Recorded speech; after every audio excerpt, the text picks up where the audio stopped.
Hello, I'm David, and welcome to Lessons with David. I'm an English teacher and writer, and I've created these lessons to help you learn English in manageable, bite-sized sessions. Each lesson is based on one section from one of my short story lesson plans, and most of the videos are between 4 to 5 minutes long.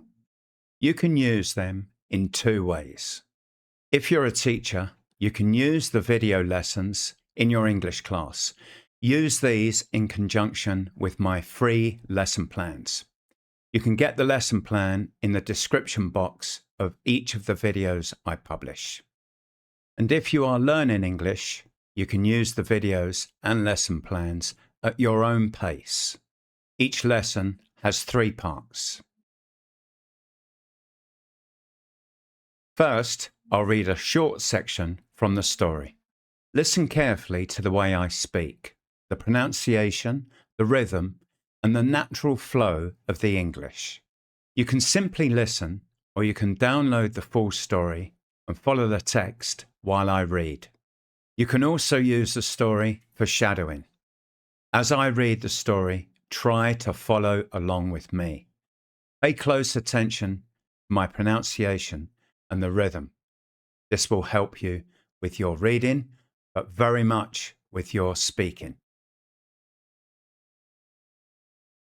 Next, we will look at 3 keywords from that section of the story. I'll say each word twice. Try saying the word aloud after me each time. And then I will give a clear dictionary meaning of each word. I'll read the meaning, and then you read after me.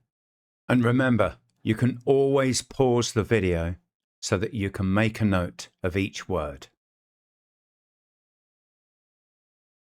Finally, I'll ask you some reading comprehension questions about the story that we've just read together.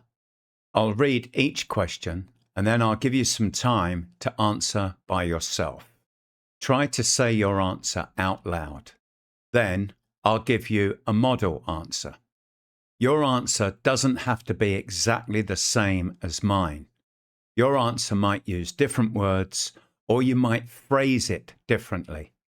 As long as you have a clear understanding of the story and your answer has roughly the same meaning, that's perfectly fine. And that's it. Story reading, keywords, and reading comprehension questions. One short English lesson at a time. There's no need to do one full lesson in one sitting.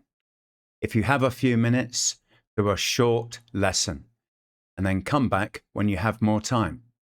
Teachers can find links to all my lesson plans in the descriptions at the bottom of every video. And independent learners, you can use the lesson plans too. You can find all the lessons in the Lessons with David playlist, and I'll be adding more lesson videos regularly. I hope you find them useful. Choose a story, start with section 1, and let's begin.